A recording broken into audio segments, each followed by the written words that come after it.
entendemos de que uno de los integrantes de este nuevo colegiado del Tribunal Constitucional ha emitido algunas apreciaciones en redes sociales de esta investigación que se sigue en curso. Y entiendo que llegado su momento, pues tendrá que inhibirse por decoro, o los demás magistrados del Tribunal Constitucional así lo tendrían que solicitar al referido nuevo magistrado. Ahora bien, lo que veo... ¿A quién se refiere completamente? Porque usted dice al referido magistrado, pero no ha dicho quién es. El magistrado Tixe, que creo que emitió algunas apreciaciones en sus redes sociales, que creo de que es una información de carácter pública, y que, bueno, considero como parte de defensor de la legalidad, como representante de la sociedad agraviada por el delito, pues tengo que defender la posición que me toca desde el Ministerio Público. Efectivamente, el magistrado del Tribunal Constitucional pedía la destitución de José Domingo Pérez. Ahora votará si archiva el caso Copteles. El magistrado que menciona a José Domingo Pérez dice: si fuera abogado de Keiko Fujimori, le gano el juicio, decía el tribuno Gustavo Gutiérrez en su cuenta de Twitter. Aquí lo tenemos. Fiscal Pérez, por odio, pide de nuevo presión preventiva para Keiko. Lo más grave, Poder Judicial admite desacatando al Tribunal Constitucional. Cabe un habeas corpus en represión de actos homogéneos y destitución de juez y fiscal de conformidad al artículo 22 del Código Procesal Constitucional. Acusa fiscal, pero ya deje las preventivas, es lo que había opinado 12 de diciembre de 2019. Alerta. Varios medios de confiabilidad advierten que el Tribunal Constitucional estaría preparando blindaje para la señora Keiko Fujimori. Vamos a desarrollar este programa porque estamos aquí con Miguel Well del canal Conexión Directa. Bienvenido. Hola Timoteo, otra vez apareciendo con tus amigos, tus seguidores, un saludo para todos. Bueno, sí, estabas comentando el tema del Tribunal Constitucional, que está a punto de emitir una sentencia que es importante por la trascendencia jurídica que puede tener para el caso de Keiko Fujimori y para otros casos que vamos a repasar ahora más adelante, ¿no? Ahí tenemos, el Tribunal Constitucional se prepara para salvar a Keiko Fujimori, es lo que remarca el diario La República, pero días antes, es decir, el día viernes, y en anteriores publicaciones también han advertido eso. Por ejemplo, el semanario Gil Branzu 13 dice: el tribunal compinche, ¿no? El TC nombrado por el Congreso que legisla para el crimen organizado blindó esta semana a Dina Boluarte y se prepara a hacer lo mismo con la presidenta de facto, Keiko Fujimori. Y última publicación de este fin de semana del semanario Gil Branzu 13 titula La Chávez y la China. Se refiere a Betsy Chávez y Keiko Fujimori. Dice: a pocas semanas de publicar una sentencia en favor de Keiko Fujimori, el Tribunal Constitucional, surgido del Congreso, intenta lavarse la cara liberando a Betsy Chávez, chino, basándose en una clamorosa omisión del Ministerio Público. Y en la parte final remarca en cuanto el paso que podía dar el Tribunal Constitucional. Dice: la sentencia a favor de Betsy Chávez le cayó como anillo al dedo al fujimorismo. Sirve de coartada para lo que se viene en pocas semanas. Fuentes del Tribunal Constitucional confirmaron que la sentencia a favor de Keiko Fujimori por el caso Copteles ya está en elaboración y se haría pública a más tardar en octubre. Ya están los 4 votos en mayoría, dicen un informante de la Casa de Pilatos. Marta Moyano, una de las más fieles subalternas de Madame K, lo resumió en redes. Los que decían que el TC era fujimorista están callados. Es lo que señala en este caso el informe del semanario Equilibrio en su 13. Pero ¿a qué voy? Es que recordarán la semana pasada el fiscal José Domingo Pérez se presentó en una audiencia ante el Tribunal Constitucional para solicitar que ese organismo no archive o al menos no bloquee la investigación que le sigue a Keiko Fujimori y que él espera, es decir, fiscal Domingo Pérez espera demostrar en el juicio oral que se podría retomar, entendiendo que el juicio oral que se había instalado fue anulado. En todo caso, vamos a escucharlo y de esa manera también escuchar comentarios del compañero Miguel. Señora Presidenta, señores magistrados, muy buenos días. Vas a poner el audio. Me presento como representante del Ministerio Público y fiscal del caso objeto del presente proceso de habeas corpus, con la finalidad de defender los intereses de la sociedad agraviada por el delito y solicitarles respetuosamente que no archiven el proceso penal que se sigue contra la acusada Keiko Fujimori por una sencilla razón: recibir dinero de la corrupción para las campañas políticas, sí es delito de lavado de activos. La defensa de Keiko Fujimori ha puesto en el debate de ustedes que la Fiscalía habría afectado el principio de legalidad bajo una errada premisa: recibir dinero de procedencia delictiva para las campañas electorales del 2011 y del 2016 no estaba tipificado como delito. En buena cuenta, la defensa no niega que Keiko Fujimori solo en la campaña del año 2011 recibió de la empresa Odebrecht $1 millón.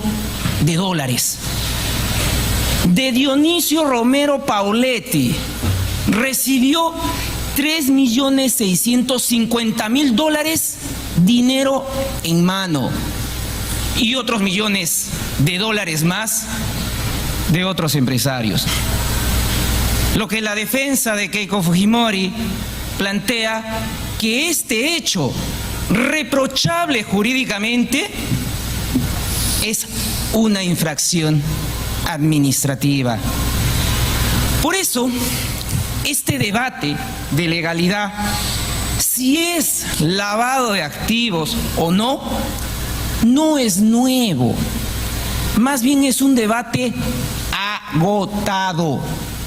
Lamentablemente, la defensa de Keiko Fujimori no ha informado a este tribunal que la Corte Suprema de Justicia de la República, en la casación 617/2021 nacional del 20 de diciembre del año 2022, estableció los donativos o aportes de campañas a los partidos políticos que provengan de una actividad criminal es delito de lavado de activos.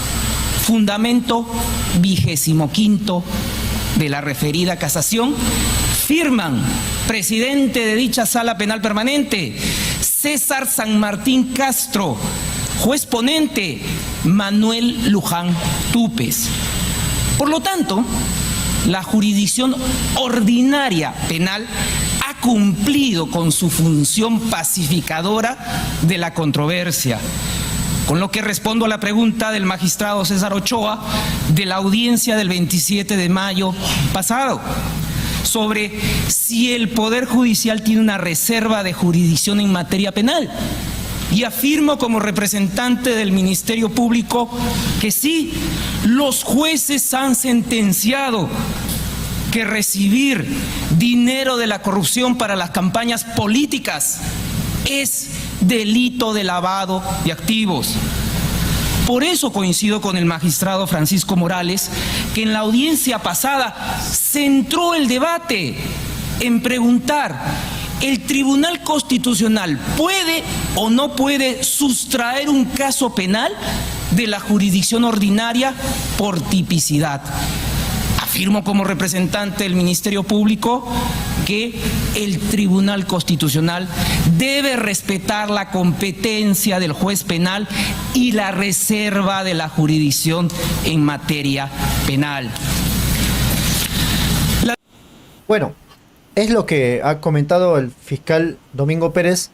Tal vez tienes alguna, digamos, observación, Miguel, porque de aquí vamos a repasar en cuanto de lo que se ha registrado de forma vergonzosa el comportamiento del magistrado Gutiérrez Texi.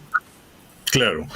Sí, bueno, lo primero que habría que decir, y esto lo estábamos comentando antes, Timoteo, es la pertinencia de esta audiencia. O sea, quien tiene que ver, digamos, la discusión esta sobre si se está atropellando de manera constitucional, ¿no?, el derecho de Keiko Fujimori al incluirle en un proceso judicial del caso Cócteles, no es la Fiscalía. Tendría que ser el propio Poder Judicial, que ya aceptó, después de la investigación preliminar, después de la investigación preparatoria de la Fiscalía, después del control de acusación de las pruebas ofrecidas por la Fiscalía y después de la formulación de la acusación, inclusive del inicio del desarrollo del juicio oral. O sea, el Poder Judicial, ¿no?, como ente que es finalmente el que emite la Fujimori, no es la Fiscalía, es el Poder Judicial.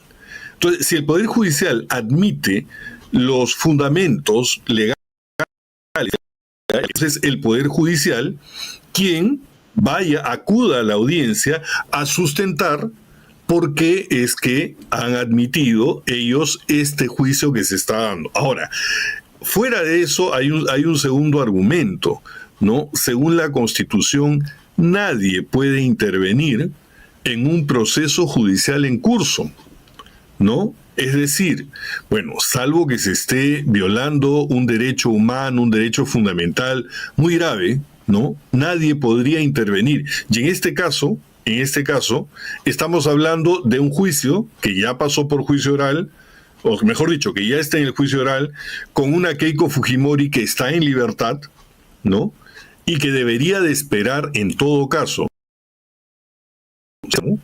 a la última instancia del Poder Judicial, ¿no?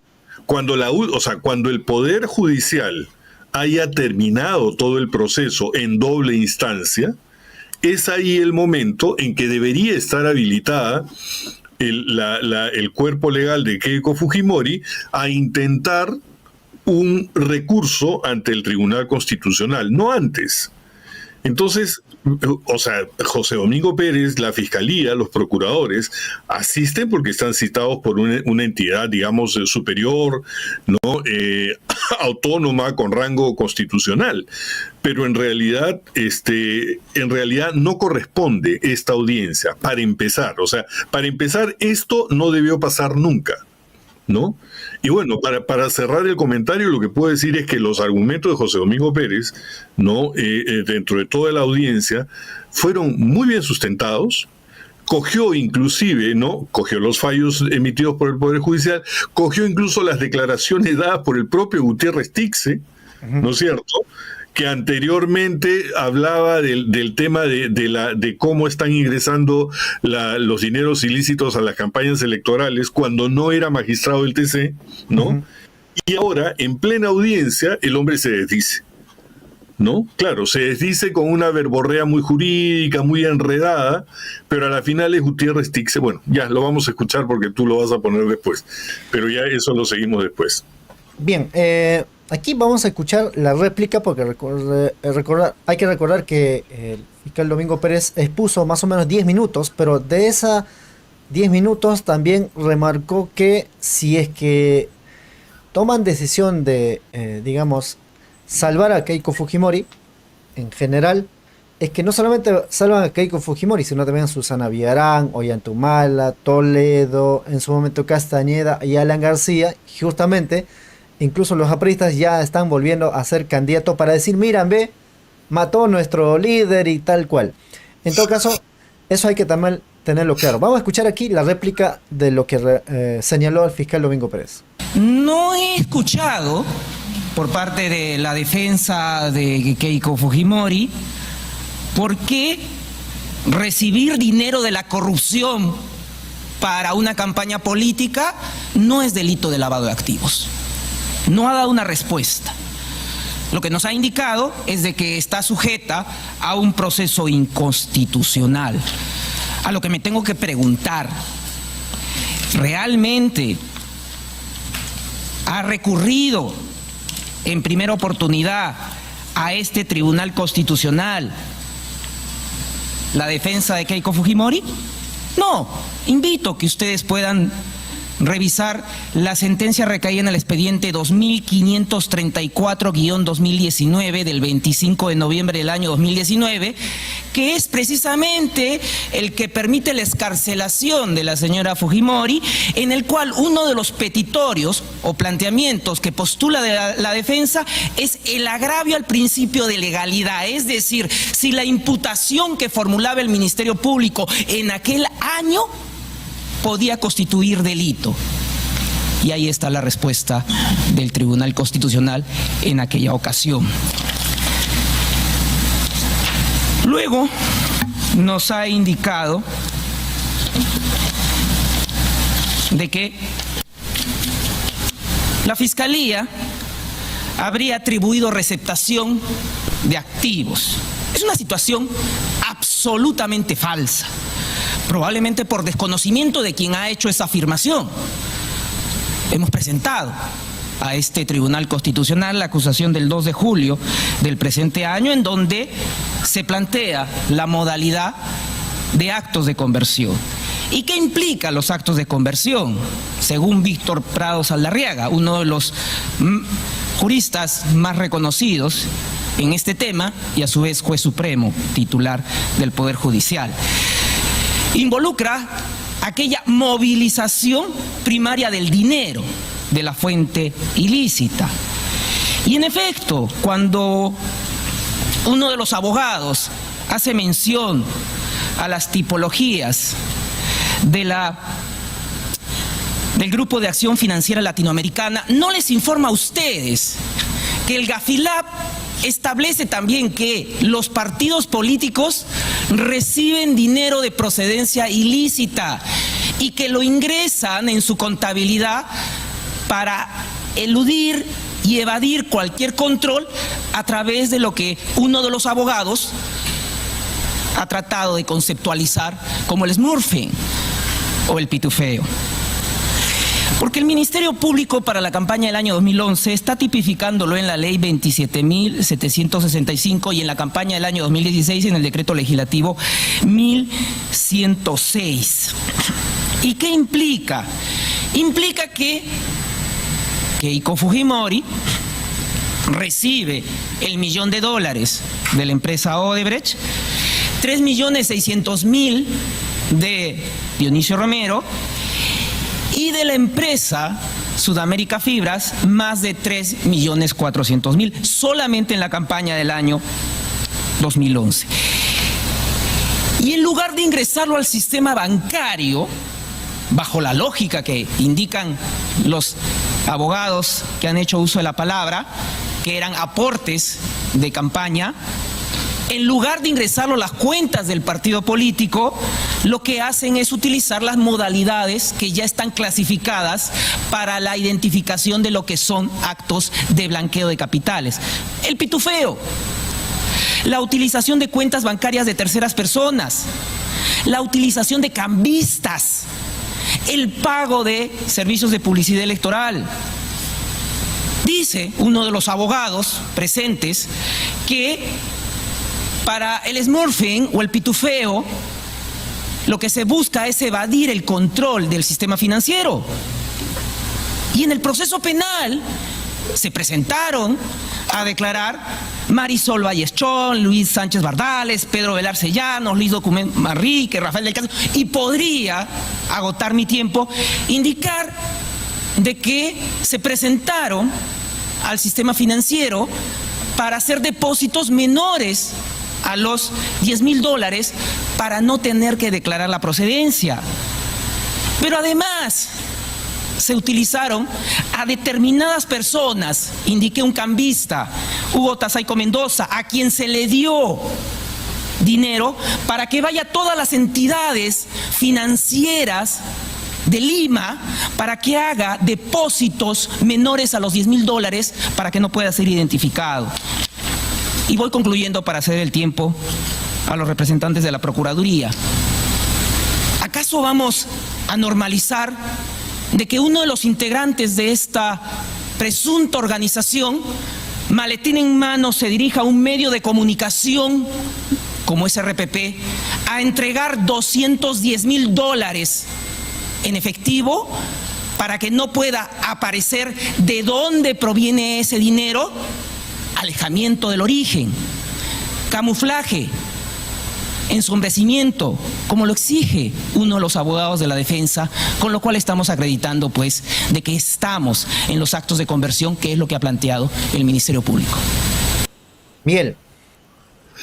Bueno, sí, hay varias cosas que destacar de la clara intervención del fiscal José Domingo Pérez, ¿no? En primer lugar, yo te puedo decir de la discusión anterior, porque acá estás pasando extractos, un poco que la discusión se centra en dos cosas, ¿no? Si esto, porque ese es el argumento de la defensa, lo que reclama la defensa ante el Tribunal Constitucional es una violación del principio de legalidad como un principio fundamental al que tiene derecho cualquier acusado, cualquier procesado en el país. Y lo que tratan de hacer es probar, ¿no es cierto?, que hay un daño, que hay una ruptura, ¿no?, que hay una transgresión de ese principio que ha atentado contra los derechos de Keiko Fujimori. Pero cuando la defensa comienza a argumentar, sus elementos, de defensa, valga la redundancia, vuelve a la parte operativa, ¿no?, de las pruebas, de las fechas, de los hechos, como si estuviera en un tribunal judicial ordinario. Y ahí la defensa está demostrando precisamente de que su argumento no es constitucional, su argumento es jurídico, y su argumento jurídico tiene que ventilarlo en el Poder Judicial. De ahí viene la actuación después del tribuno Manuel Monteagudo, que les hace ver ese tema y los pone en autos de esa cuestión. El otro asunto es que en realidad esto está dilucidando dos puntos, como dije. Por un lado, están tratando de probar que esta es una receptación de aportes de campaña y que en ese tiempo eso no estaba prohibido y por lo tanto no era delito. Lo que sostiene la Fiscalía es que sí había delito, es decir, que habían actos de lavado de activos, es decir, de receptar aportes que podían presumir ilegales, ¿no?, aunque no tuvieran la prueba para conocerlo, que podían presumir ilegales, y que esos aportes, ellos tuvieron una conducta delictuosa, oscura, sinuosa, de encubrimiento, para que ese dinero finalmente ingrese al sistema financiero legal a través de pequeños aportes, que es lo que se llamó el pitufeo, que primero el abogado de Keiko Fujimori le llamó el SMARFI, ¿no? SMARF es pitufo en inglés. Entonces, en realidad, lo que están tratando de demostrar es esto, ¿no? O sea, por un lado, receptación de aportes, que no era ilegal en la época de la campaña electoral, y por otro lado, del lado de la Fiscalía, ¿no?, el famoso lavado de activos, cuyo acto de receptación fue oscuro, no fue a través de un bancarizado. Cheque, no fue bancarizado, y cuya conducta posterior de Keiko Fujimori demuestra, ¿no?, que ese dinero que había tenido un ingreso oscuro había sido metido por lo bajo dentro del sistema a través de, como dice José Domingo Pérez, sobres, de rifas, ¿no?, en cócteles. fin, de cóctel, o sea, trató de meterlo al sistema financiero dándole una careta, un disfraz de legalidad, ¿no? Entonces, cuando se descubre todo esto, obviamente el fiscal dice, es que esto no puede ser, y les dice a los miembros del Tribunal Constitucional, de ustedes depende que este caso, donde la defensa no se defiende diciendo, no, eso no lo hice yo, ¿no? La defensa lo acepta que han receptado eso. Lo que están diciendo, no, esto que a mí me dieron por lo bajo, en ese tiempo todavía no encajaba dentro del tipo delictivo que la Fiscalía sostiene, que es el lavado de activos. Pero resulta que, como también menciona José Domingo Pérez, ya hay una casación emitida por el juez César San Martín, que en el Poder Judicial, y estamos hablando de San Martín, que es un juez supremo, ¿no es cierto? En el Poder Judicial eso ya quedó zanjado. Otro tribunal constitucional, como dije desde mi comentario inicial, otro tribunal constitucional ni siquiera hubiera admitido este recurso de Keiko Fujimori, ¿no? Porque ellos mismos en el futuro pueden verse involucrados, ¿no?, en un acto ilícito por haber pasado por encima del Poder Judicial, cuyo proceso todavía no ha terminado, ¿no? Entonces, los mismos miembros del TC están incurriendo en un ilícito. De un ilícito. Así es, adelante, Timoteo. Bien, aquí tenemos ya la parte que es algo que ha llamado mucho la atención, incluso a los que estuvieron al frontis de Tribunal Constitucional en el momento que se llevaba esa audiencia. Resulta que le tocó al señor Gutiérrez Texi intervenir y repreguntar al fiscal, y finalmente quiso lucirse, pero esa actitud, más bien permitir, digamos, que él pueda salir airoso frente al fiscal, permitió cuál era su real intención y cómo es que anteriormente había actuado el señor, en este caso Gustavo Gutiérrez Texi. Vamos a escucharlo porque es esta parte muy importante. El doctor Gustavo Gutiérrez. Voy a hacer unas preguntas, quisiera que sean técnicas, al señor fiscal Domingo Pérez, pero antes quisiera señalar lo siguiente. Soy uno de los defensores del derecho a la protesta en este tribunal, y lo he demostrado con los votos que hemos emitido. De suerte que yo no puedo admitir que haya un banner gigante en la puerta donde dice que el Tribunal Constitucional es una organización criminal. Eso yo no lo puedo admitir. Y yo estoy seguro que si esa misma cartelón estaría en la Fiscalía, el fiscal Domingo Pérez estaría enviando a la Fiscalía de Prevención del Delito, a la que yo pido públicamente que se apersone, porque eso no es protesta, eso es difamación, y eso es un delito. La de protesta es libre, pero no ese acto que pretende vincular a este tribunal, que puede discrepar, que puede disentir, que puede generar críticas, pero no calificarnos de esa manera. Yo no lo admito, señora presidenta, y espero realmente, y pido a la opinión pública, que el fiscal se apersone a las afueras del Tribunal Constitucional. Que retire, ¿no? Es decir, como que hoy fiscal Pérez ande afuera y retira a la gente que está protestando contra nuestra.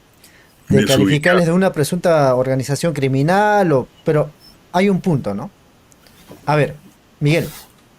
No, digo, desubicado total, porque en realidad, José Domingo, o sea, lo que está estableciendo en este caso, para comenzar, porque ahí está comenzando su alocución Gutiérrez Texi, lo que está asumiendo él es que José Domingo Pérez ha organizado a esa gente o le ha pagado para que esté en la puerta del tribunal, y está diciendo, yo pido que el fiscal se apersone a las afueras. ¿En qué momento? En el momento en que está haciendo uso de la palabra, suspender la audiencia para que José Domingo Pérez vaya afuera a calmar a las tribunas, como hacen los jugadores de fútbol cuando comienzan a tirar botellas a una cancha. O sea, ¿de qué estaba hablando Gutiérrez Texi?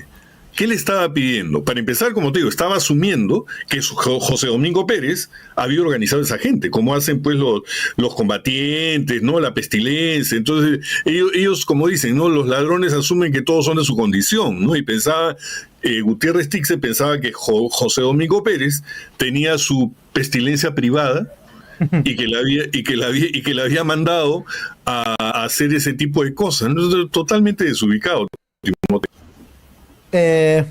Vamos a ver aquí a un tuit que naturalmente lo han respondido desde la calle, ¿no? Por ejemplo, acá Víctor Huaranca, que es la persona que ha ido a expresar su descontento con el Tribunal Constitucional, porque recordarás, días previas habían liberado, o al menos habían blindado a Dina Boluarte. Entonces, entendiendo bien el significado de la audiencia con la presencia del fiscal Domingo Pérez, más que nada, caso Copteles, mega corrupción, caso Odebrecht, es que fueron a hacer plantón, en este caso, al frente del Tribunal Constitucional.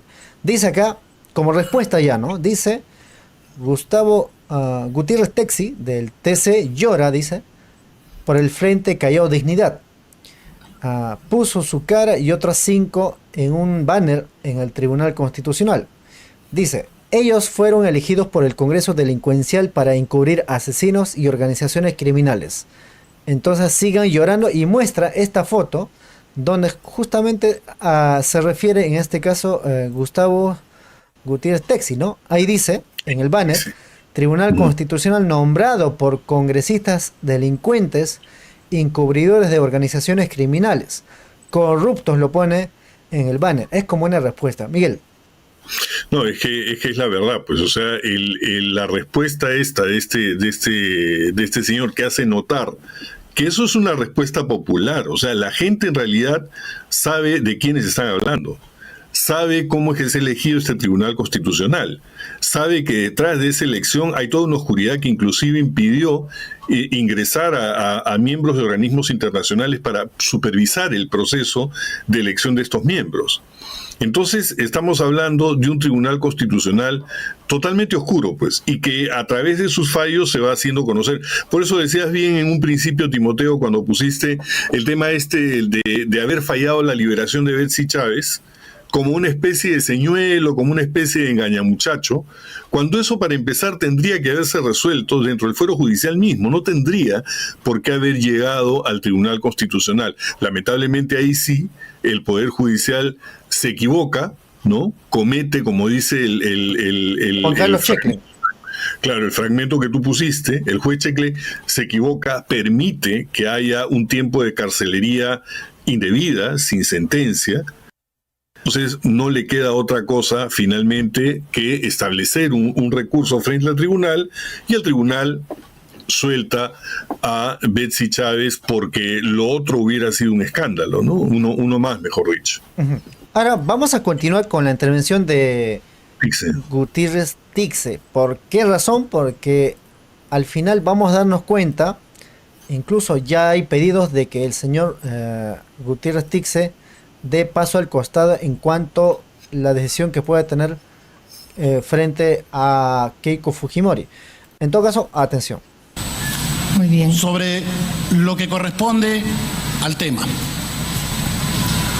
Señor fiscal, yo respeto su trabajo. Creo que usted es un profesional que actúa conforme a sus convicciones. Pero ese Tribunal Constitucional, de acuerdo al Código Procesal Constitucional, también dice textualmente que es competente para conocer las detenciones o procesos donde hay una afectación al principio de legalidad penal. Lo que significa, cuando dice legalidad penal, está escrito en el Código Procesal Constitucional, que también nosotros podemos ingresar a conocer la imputación sobre la base de la preexistencia de un tipo penal. Y aquí creo que el asunto concreto de lo que yo observo, de lo que he podido escuchar, es que en esencia el asunto parte por determinar si la conducta realizada por el agente constituye o no el delito que usted viene a sustentar, y que la defensa considera que es errónea, que no es precisa. Usted me ha hecho mención a mí que en efecto yo he señalado que todos los partidos reciben donaciones.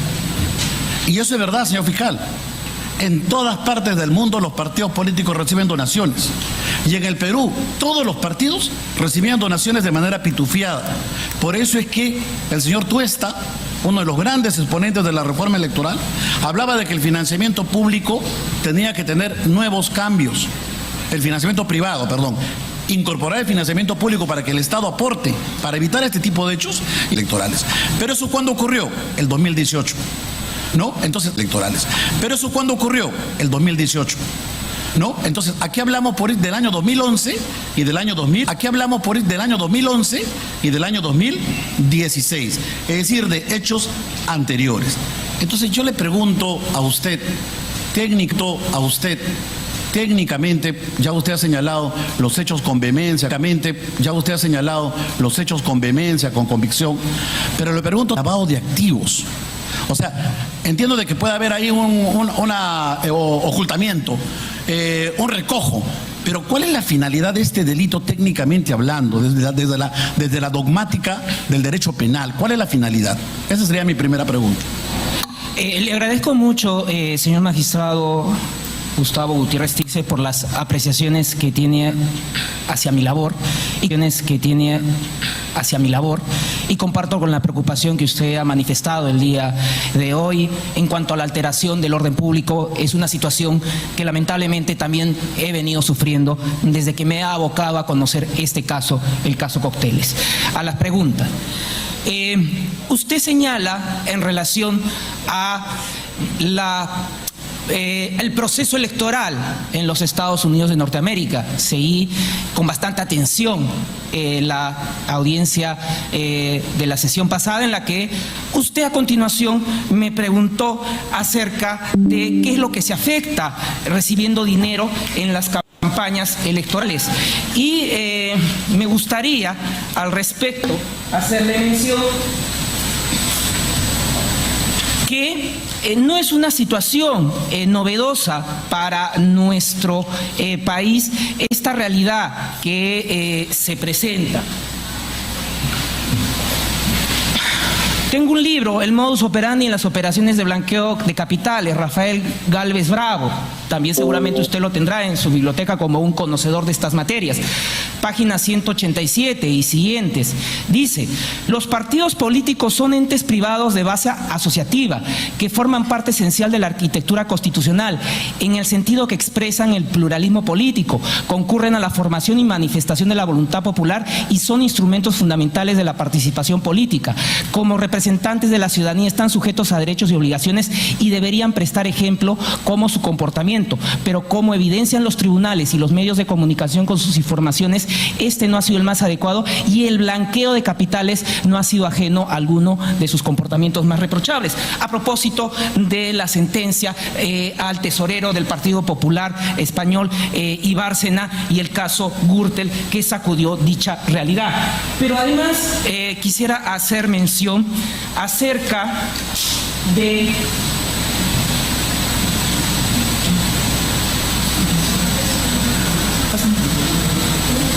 quisiera hacer mención, si usted me permite, al respecto.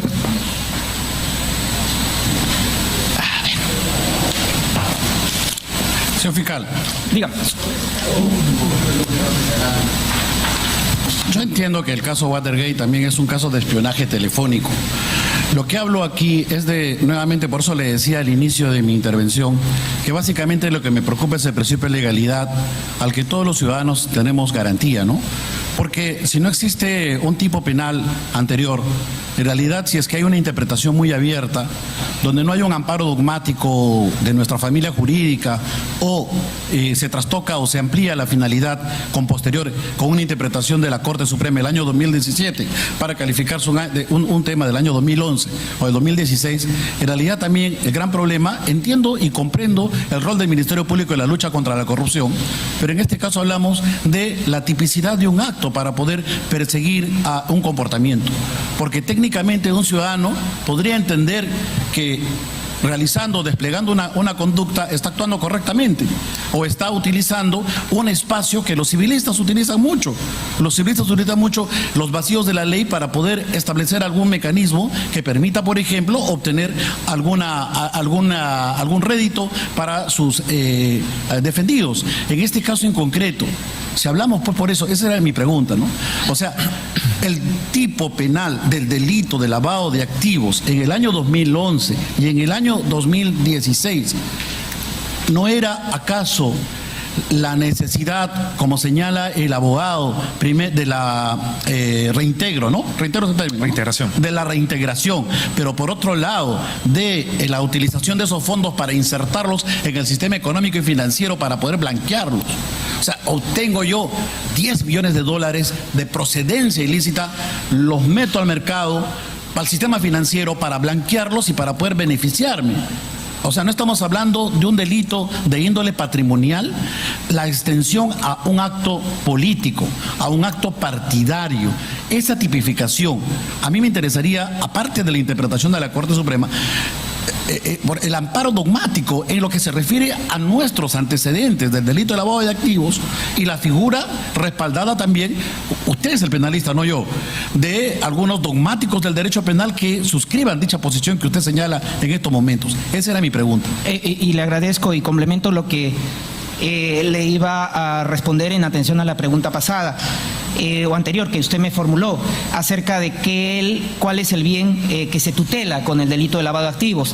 Y en el fundamento 14º de esta casación, la 617-2021 nacional, dada por los jueces penales supremos, que son los jueces especializados en la justicia penal, valga la redundancia, indica que es un delito pluriofensivo, que lo que busca proteger es que no se lesione la administración de justicia, la estabilidad y la seguridad del Estado, entre otros aspectos. Claro, cuando ingresa ese activo maculado. Pero, señor fiscal, esa es una interpretación jurisprudencial. Le hablo de una interpretación dogmática. Ahora que tenemos algunos penalistas de moda, alemanes, que inclusive hasta los jueces son apologetas de una alteración del sistema de legalidad penal. ¿Qué sistema penal, qué doctrinario ampara que un lavado de activos puede calificarse un hecho ligado a gasto en una campaña electoral? Esa es mi pregunta. Bueno, le había citado el caso de Rafael Gálvez Bravo. Correcto. Pero iba a complementar mi respuesta anterior porque usted en el año 2015, en el artículo Regalos o Propuesta, el punto inicial del debate electoral, un artículo que usted escribió en aquel año, usted indicó lo siguiente: no debemos permitir que una democracia sea boba, dice usted líneas después, porque la política, la campaña política, se convierte en un concurso de regalos entre los ofertantes. Difícil pugnar entre las ideas si surge un candidato, como los muchos que tenemos, que no se caracterizan por la trayectoria, sino en esencia por el capital económico que poseen. Y se pregunta usted, ¿cómo competir democráticamente en esas condiciones? Pero le agradezco que me lea, señor fiscal, pero yo no estoy haciendo un análisis penal, estoy haciendo un análisis constitucional, precisamente de lo que distorsiona la dádiva en la campaña electoral, pero no tiene nada que ver con la dogmática penal, porque acá hablamos, usted es un fiscal y sustenta un requerimiento, una imputación fiscal, no una imputación política ni constitucional. Entonces, desde un punto de vista penal, ¿en qué dogmática ampara su teoría? No llegamos a ese punto, pero quisiera preguntarle otra más para terminar mi intervención, referente a que en lo que usted le he escuchado, ¿no? Decir, el partido y la señora Fujimori tuvieron que saber que Odebrecht era una empresa corrupta, por lo tanto ese dinero era de fuente ilícita y ese dinero lo utilizaron. ¿Y qué hizo ese dinero la señora Fujimori? Lo insertó mediante la declaración ante el registro de OMPE y con eso pagó las cuentas de RPP y las cuentas de América TV y de Latina y de todos los medios de comunicación. Entonces mi pregunta allí, señor fiscal, ¿por qué no se incorpora a los medios de comunicación que recibieron este dinero a este proceso? Si también forman parte en su teoría del caso de la trama ilegal que se ha orquestado. No he señalado el caso de América TV. En ese caso pongo este punto para que no se genere seguramente alguna... Bueno, entonces, en términos generales, los medios de comunicación a los cuales se les ha entregado fondos, porque es conocido, o sea, una pasada de un minuto cuesta 300.000, 400.000 soles que reciben los medios de comunicación. O sea, este dinero, usted ha demostrado que este dinero ilegal de una empresa corrupta, estos señores han pagado a los medios de comunicación. Por lo tanto, la cadena delictiva no se agota con el partido, se agota con quien recibió el dinero. ¿Por qué no están los medios de comunicación en este caso? Y tiene usted mucha razón, es dinero no solamente ilegal, con lo que está afirmando la Fiscalía es que es un dinero de procedencia ilícita. Ya el dinero a los medios de comunicación no se entrega en la salita del CIN, en una salita amoblada, ahora se comisiona. ¿Pero qué tiene que ver eso con ese directivos? O sea, el hecho de que haya pasado antes podemos tener una valoración. Vayamos al caso concreto del 2006-2011. Evidentemente, hay diferentes modalidades. Ahora se hacen golpes de Estado por interpretaciones fácticas, pero son golpes de Estado. Y acá, así hayan sido en una cafetería, definitivamente hay una entrega de un dinero que usted ha señalado que tiene una fuente corrupta, y el medio de comunicación que debía presumir recibiendo un dinero, millones de dólares, ¿por qué no está en su teoría del caso? Entonces podemos coincidir de que sí hay una presunción que la recepción del dinero, la captación del dinero en efectivo y en montos exorbitantes constituye un delito de lavado de activos, y es precisamente lo que está solicitando al Ministerio Público para que no le archive. Fiscal, pero ya lo entendí. Tercera y última pregunta. Usted señala finalmente que la interoceánica fue un hecho que evidencia que la señora Fujimori habría participado, habría dado una contraprestación, en todo caso, este es el término técnico, en estos eventos, ¿no? Pero yo entiendo que la señora Fujimori fue parlamentaria de 2006 a 2011. Y estamos hablando que la donación se dio en el 2011. O sea, los aportes los recibió después de haber ella salvado a Odebrecht. Algo así. Estamos afirmando como la imputación la condición de agravante por la condición de funcionaria pública que en el momento que recibe ese dinero maculado era congresista de la República. Pero ¿cómo es que se vincula con la interoceánica? Yo recuerdo la interoceánica en el año 2006 cuando se aprueba la interoceánica, no había un solo parlamentario en contra. Todos los parlamentarios votaron a favor del contrato con la interoceánica. Entonces, usted me está hablando de 2011, ya terminó el periodo electoral, ya la señora había dejado el cargo. Entonces, ¿qué tiene que ver la interoceánica como un elemento del proceso del delito de lavado de activos en este caso concreto? Permítame complementar la pregunta que usted indica con una respuesta. El ex congresista en ese periodo, Renzo Reyardo, integrante de la Comisión de Fiscalización precisamente de esta obra corrupta, la Interoceánica Sur, indicó que era la bancada de la señora Keiko Fujimori la que propuso y propugnó que se declarara de que la empresa Odebrecht no tenía responsabilidad en la obra de la Interoceánica, y además procuró que Odebrecht continuara con la obra. Fueron los únicos que votaron los fujimoristas. La señora Keiko Fujimori votó a favor de la empresa corrupta Odebrecht. O sea, los demás partidos no votaron. Fue una decisión del Congreso de la República. ¿Por qué no los acusan a todos los congresistas que votaron a favor? ¿Por qué? ¿Por qué no denuncia todo el Congreso? Si todos votaron, todos son cómplices. Esa no es la imputación. Y también habría que incorporar a la señora Marisol Pérez, que también firmó una condonación a favor de Odebrecht. Porque acá hay una trama donde todos están involucrados, pues. ¿No? Porque todos han participado de una otra manera en la ejecución de estos hechos. He escuchado con mucha atención, señor fiscal, su respuesta. Muchas gracias. Bien, pero hay que decir que todos no fueron candidatos como Keiko Fujimori más de 3 veces, pues. Bueno, Miguel, exacto. Adelante. Bueno, para comenzar por el final, Timoteo, otra de las cosas sobre el tema que toca Gutiérrez Tixe respecto de la interoceánica, había que decir de que igual no todos recibieron dinero por lo bajo, pero Keiko sí.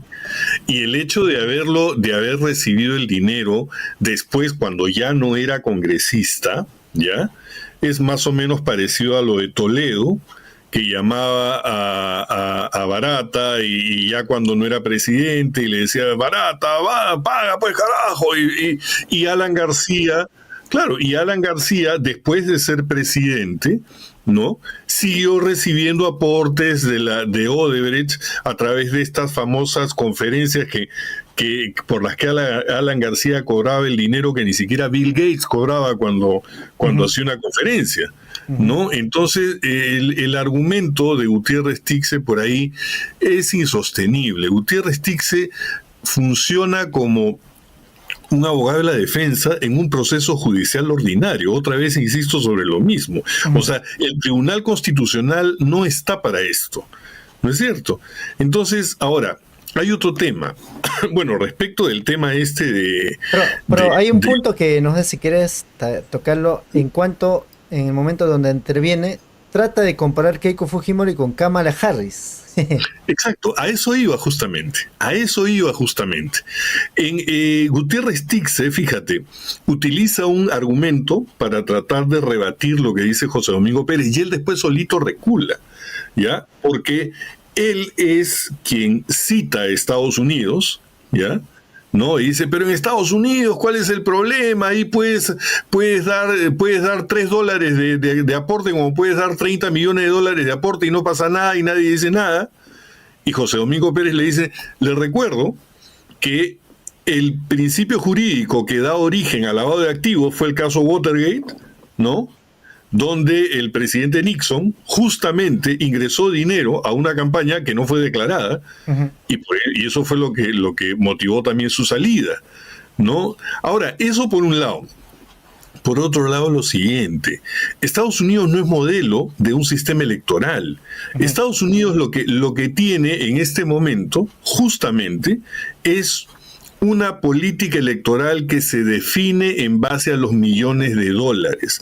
Por eso es que Trump desplaza a gente del Partido Republicano, se rodea de multimillonarios como Elon Musk, ¿no es cierto? Y por eso es que finalmente la elección hace que en el Congreso se perpetúen una serie de vicios que tiene la sociedad norteamericana.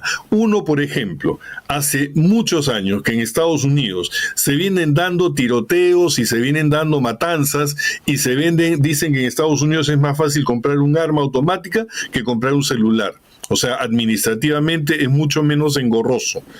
¿Y por qué?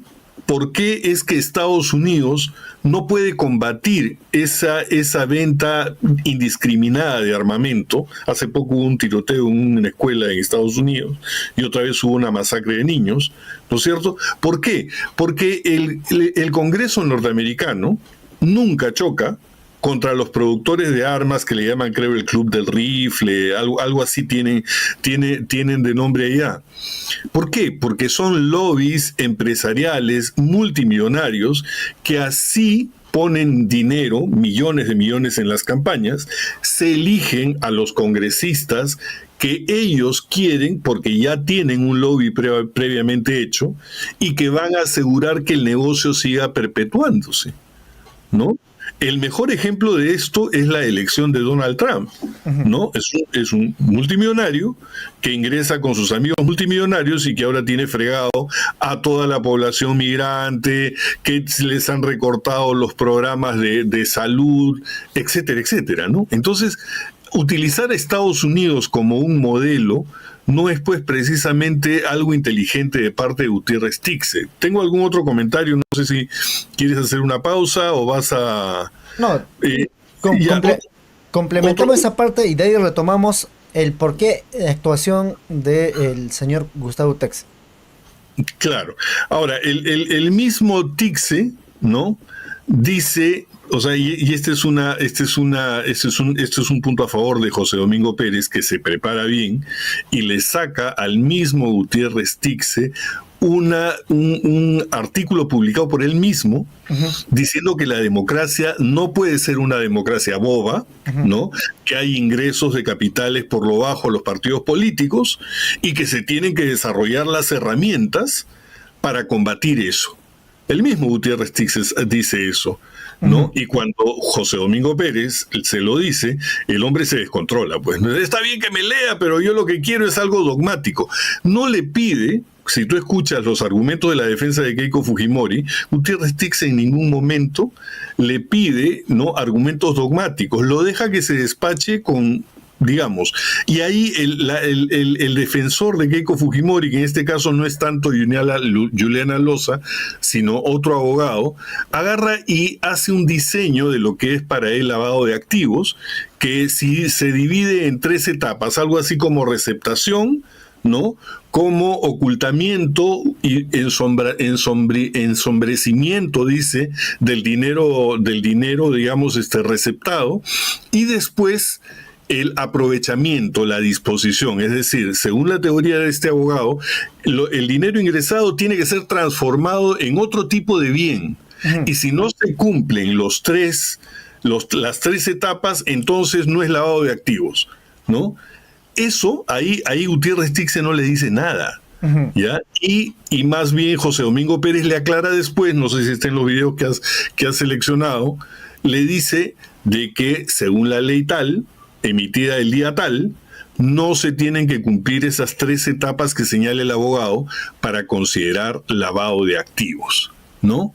Y ahí viene el otro tema final. Con esto termino el argumento porque tiene continuidad, digamos, en el tema, ¿no? El tema de si Keiko Fujimori tenía que saber que ese dinero es ilícito, porque dicen que en esa época Odebrecht era una empresa muy reconocida, no había ningún tipo de denuncia contra Odebrecht, entonces Keiko no podía saber que ese dinero era maculado, era sucio, ¿no es cierto?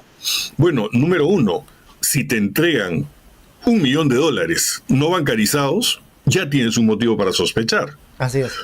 Número 2, el único aporte no fue hecho por Odebrecht. También Dionisio Romero Pauletti, más importante del Perú, ¿no? Le llevaba aporte de dinero, que no estamos hablando de $15,000, estamos hablando de $3,650,000, se los lleva en una mochila a su casa. Dime tú si ese no es un motivo para sospechar de que ese dinero es ilícito. Entonces, la verdad que yo no entiendo el argumento de la defensa, porque le dan vueltas sobre lo mismo. Lo dicen con convicción, ¿no? Porque la misma Juliana Loza, el abogado, están, según ellos, convencidos, pero en realidad no aportan nada a lo que ya se vio durante el juicio oral. O sea, esta es una especie de duplicación de los argumentos de la Fiscalía y los argumentos de la defensa, ¿ya? Que ya ocurrió en el juicio oral, cuyo resultado todavía no se produce. O sea, lo que está haciendo Keiko Fujimori es curarse en salud, y antes de asumir la sentencia del Poder Judicial, va donde el Tribunal Constitucional, o coincidencia, elegida por su partido en el Congreso, para que el Tribunal Constitucional le salve de una sentencia que Keiko Fujimori seguramente ve venir, ¿no? Eso es lo más, digamos, cercano a lo que muchos también señalan. El Congreso creó a la medida de los intereses que hoy están sufriendo persecuciones por delitos, no es persecución política, ¿no? Eso está clarísimo. Pero hay un punto acá. José Domingo Pérez había señalado, en cuanto el certeza que él mismo había señalado en el juicio, que Keiko Fujimori es una organización criminal que ha tratado de evadir en cuanto a las acusaciones en varias etapas, ¿no? Caso primero Pedro Gonzalo Chávarri, después con Patricia Benavides, y ahora, como ya no está en, digamos, algo cercano dentro del Ministerio Público, en el Tribunal Constitucional. En fin, dice acá, más o menos para complementar, dice José Domingo Pérez sobre el caso Keiko Fujimori, dice: estamos firmes, la acusación se ha visto fortalecida. Dice, si el día de mañana la pelea se da en el Tribunal Constitucional, respecto a esta acusación, nunca se va a poder alegar que no pudieron ejercer su derecho de defensa, manifestó el integrante del equipo especial. No me equivoqué cuando pedí la suspensión de Fuerza Popular ni la presión preventiva. El fiscal de caso Lava Jato, Domingo Pérez, señaló que las medidas eran necesarias en su momento, pese a que el Poder Judicial estableció lo contrario. Esto lo dijo 19 del 5 de 2022. En todo caso, vamos a escuchar. Es decir, de que como fiscal y fiscal que tengo ya varios años en esta labor, me hace presumir de que no me equivoqué cuando solicité la suspensión del partido político Fuerza Popular, que no me equivoqué cuando solicité la prisión preventiva contra las personas que han sido acusadas de pertenecer a la estructura jefatural de la organización criminal contra la cual se ha formulado una acusación. Estamos en un debido proceso y el Poder Judicial consideró de que las medidas no eran necesarias por el momento. Entonces vamos a esperar que el juicio se pueda llevar con la regularidad. Bueno, eso lo decía en el momento donde el juicio estaba, digamos, desde el inicio como que se resistían. Aquí hay otro donde también habló de, en este caso, Gustavo Texi. Lo explico porque se podría confundir. A ver, dice aquí la nota. A ver si la tenemos a la mano. Completito. A ver, ahí va. Ahí está. Dice José Domingo Pérez sobre Gustavo Tixe. Dice, ha emitido apreciaciones y tendría que inhibirse si llegara el caso Keiko Fujimori al TC. Este nuevo colegiado del Tribunal Constitucional ha emitido algunas apreciaciones en redes sociales de esta investigación que se sigue en curso y entiende que llegado en su momento tendrá que inhibirse por decoro. A los demás magistrados del TC así lo tendrían que solicitar al referido nuevo magistrado, dijo el fiscal. En todo caso, vamos a escuchar, porque también esto fue entrevistado, a ver, 19 de mayo de 2022. Estamos hablando de 3 años antes de lo que estamos viendo, lo que hemos escuchado en una audiencia. Atención a esta parte. Pero hay un nuevo Tribunal Constitucional que es producto de una asociación política en el Congreso que tiene a la cabeza de quienes, por supuesto, han emitido sus votos, pero pertenecen a organizaciones que tienen algunos de sus líderes también vinculados al caso Lavallato o con proximidades a casos de criminalidad organizada o lavado de activos. ¿Le preocupa eso? Es decir, que este nuevo tribunal con esa composición, elegido por un Congreso totalmente adverso a lo que ustedes están haciendo, que pueda buscar traerse abajo todo lo que ustedes están haciendo? Mire, señor Glatzer Tuesta, usted entenderá que yo no puedo hacer apreciaciones de carácter políticas, pero lo que le puedo decir desde el punto de vista de un análisis de la justicia constitucional, entendemos de que uno de los integrantes de este nuevo colegiado del Tribunal Constitucional ha emitido algunas apreciaciones en redes sociales de esta investigación que se sigue en curso. Y entiendo que llegado su momento, pues tendrá que inhibirse por decoro, o los demás magistrados del Tribunal Constitucional así lo tendrían que solicitar al referido nuevo magistrado. Ahora bien, lo que veo... ¿A quién se refiere concretamente? Porque usted dice al referido magistrado, pero no ha dicho quién es. El magistrado Tixe, que creo que emitió algunas apreciaciones en sus redes sociales, que creo de que es una información de carácter pública, y que, bueno, considero como parte de defensor de la legalidad, como representante de la sociedad agraviada por el delito, pues tengo que defender la posición que me toca desde el Ministerio Público.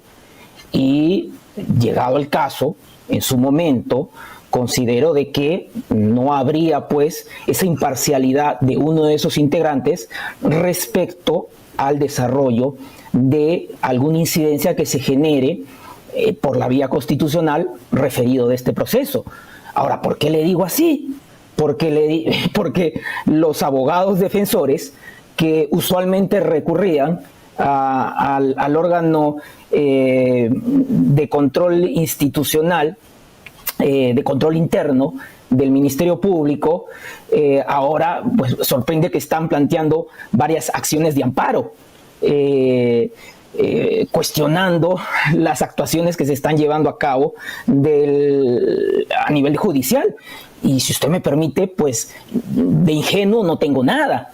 Es decir, sé que a través de estas acciones de amparo lo que buscan es un pronunciamiento en la vía constitucional, y sé que la vía constitucional va a poder afectar el desarrollo de la justicia ordinaria de este proceso. Esto no va a ser una novedad de lo que puede pasar acá en este caso y en el país. Ha sucedido en otros países en los cuales, llámese justicia constitucional, dentro del sistema de justicia ordinaria o fuera del sistema de justicia ordinaria, pues siempre se ha tratado de invalidar las actuaciones que realizan jueces y fiscales, y de ahí luego generarle responsabilidades administrativas y penales a quienes han desempeñado una función, ya sea en la fiscalía o ya sea en la judicatura, en estos casos. Entonces, ¿y diría usted que esto, doctor José Domingo Pérez, este redireccionamiento de la estrategia para no ser a través de las vías de control del Ministerio Público, para, digamos, generar algún mecanismo de persecución por el trabajo que hacen, se debe al hecho de que la Junta Nacional de la Justicia ya sacó del Ministerio Público a 3 de los fiscales supremos que estaban directamente vinculados, así lo ha estimado la Junta Nacional de Justicia, a lo que, digamos, se llaman los cuellos blancos del puerto, o que estuvieron vinculados a ese tipo de grupos? Es decir, al no tener a estas personas ya dentro del Ministerio Público, empiezan a voltear la mirada y el Tribunal Constitucional cae como anillo al dedo.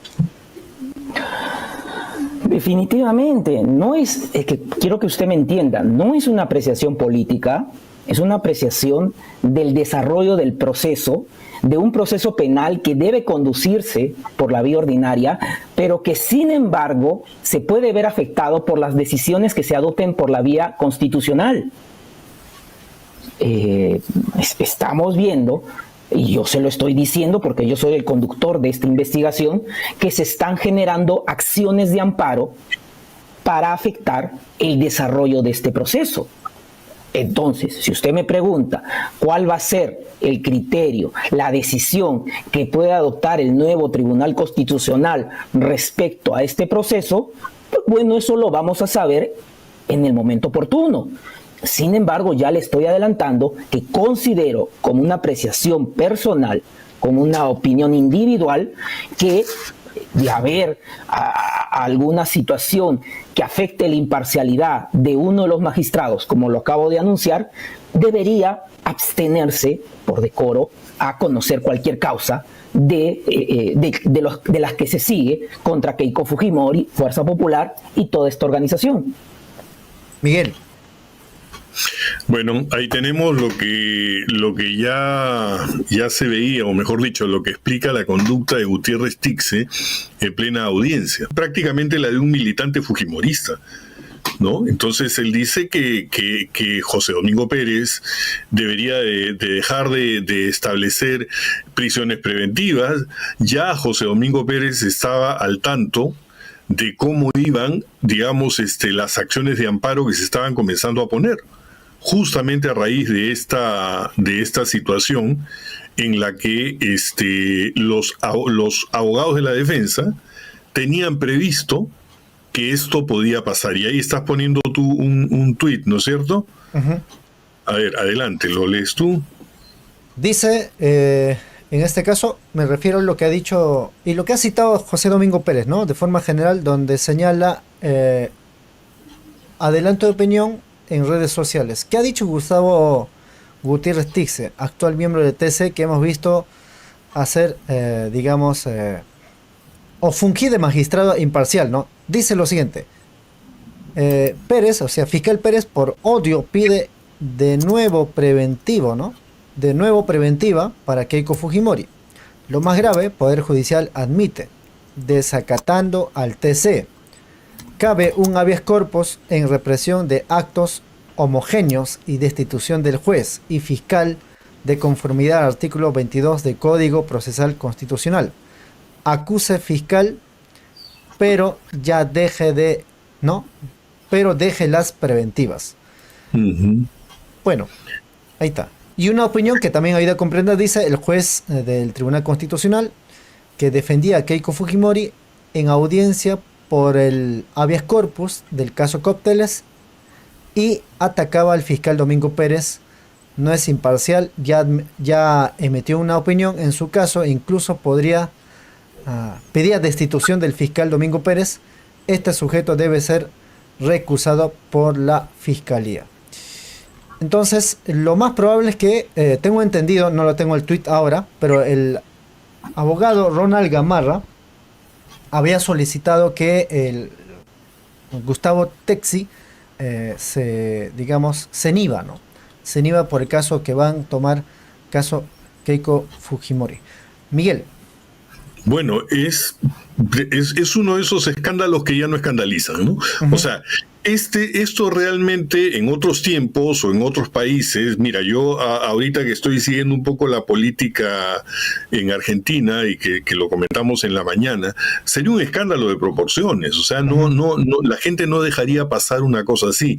Este personaje, Gutiérrez Tixe, se ha pronunciado en contra del fiscal José Domingo Pérez desde antes de que incluso sea miembro del Tribunal Constitucional. Ya tiene una postura, tiene una posición hecha, y como decía José Domingo Pérez, lo mínimo que debería hacer es inhibirse, como tienen que hacer todos aquellos que... Por eso es que tú ves muchas veces en las entrevistas, Timoteo, que van a entrevistar a un juez, a un magistrado del Tribunal Constitucional, y ellos dicen, no, sobre este tema no puedo pronunciarme porque mira, todavía dicen, probablemente en el futuro podría llegar al Tribunal Constitucional y no quiero que digan que yo he adelantado opinión.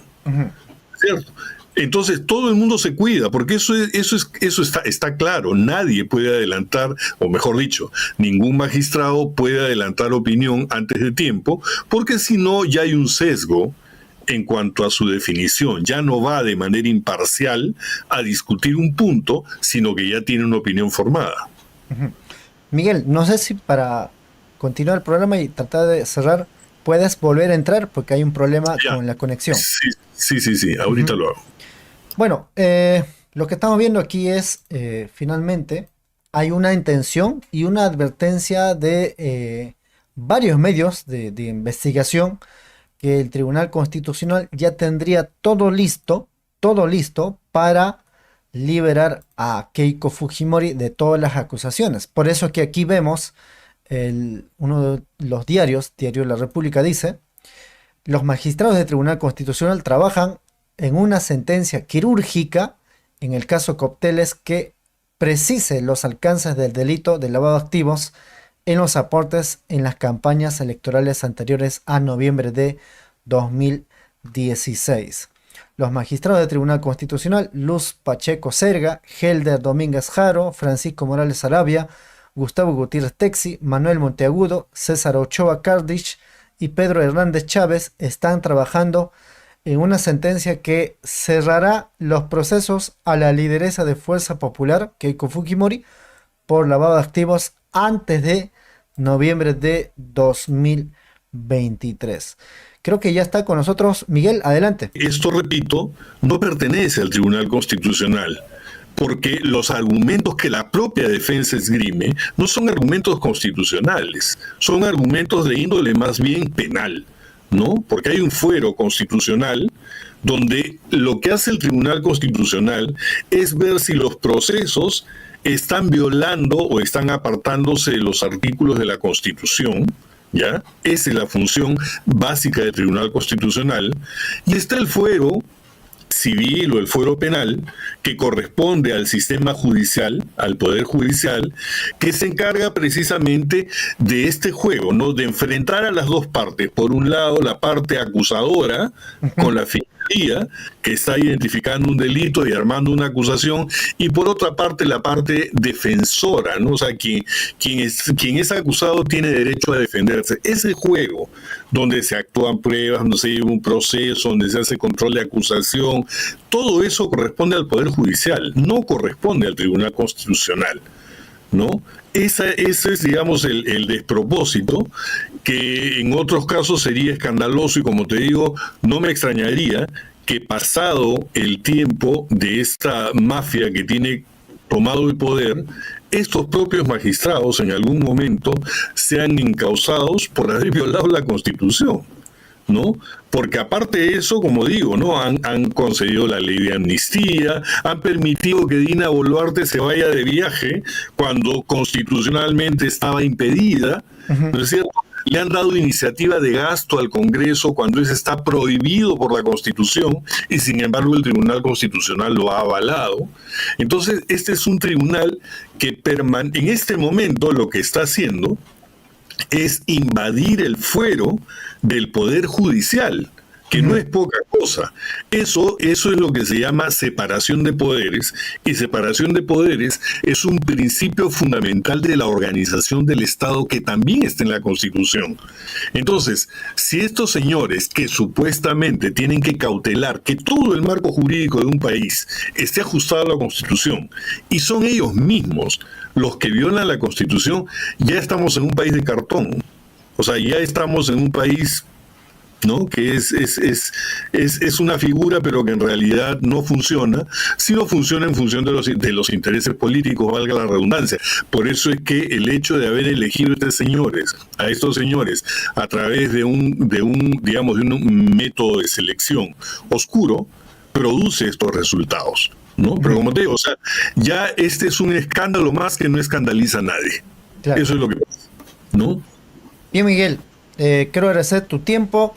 Vamos a estar pendientes, y sobre todo lo que ya hemos advertido, y sobre todo con fuentes, ¿no? Ha habido varias alertas y denuncias de medios, digamos, serios, en cuanto a la posible actuación de TC de liberar y salvar a Keiko Fujimori, y de esa manera prepararlo para que pueda competir en una contienda electoral. No nos olvidemos, Timoteo, para terminar, que los peruanos tenemos una labor pendiente, que lo comentábamos en la mañana, ¿no? En las urnas, darle duro a esta coalición mafiosa para que no quede duda y para que no se atrevan a inventar un fraude. Entonces, eso es algo que hay que recordar permanentemente, y la obligación que tenemos los peruanos de estar informados para saber finalmente por quién votamos, ¿no? Esto es un proceso, la batalla está comenzando, pero hay que seguirla hasta el final. Un abrazo, Miguel. Hasta la próxima. Cuídate. Un abrazo. El Perú ahora se despertó. Los hombres del Ande, los chancas, los aymaras, los nativos, vamos a cambiar la historia del Perú, carajo. Aymaras nunca se rinden, hermano. Está firme, hermanos. Por eso estamos hoy día bien haciendo asamblea. No queremos a la Dina asesina. Congresistas, todos, que se vayan. Por favor, señora Dina, el pueblo, más de 80% de gente no le quiere, por favor, que se retire. Somos mujeres de trabajo, somos mujeres que luchamos día y día. Nosotros no robamos, no delinquimos. Estos miserables del Congreso es peor, una vergüenza prácticamente. Todos estaremos unidos para sacarle a esa usurpadora Dina, a esas congresistas mujeres que no nos representan, vergüenza de mujeres congresistas. De igual manera, hacer un llamado a todas las organizaciones, unidad, porque solo el pueblo va a salvar al pueblo, la verdad. Esa es la pura verdad. El Perú ahora se despertó. Los hombres del Ande, los chancas, los aymaras, los nativos, vamos a cambiar la historia del Perú, carajo. Aymaras nunca se rinden, hermano.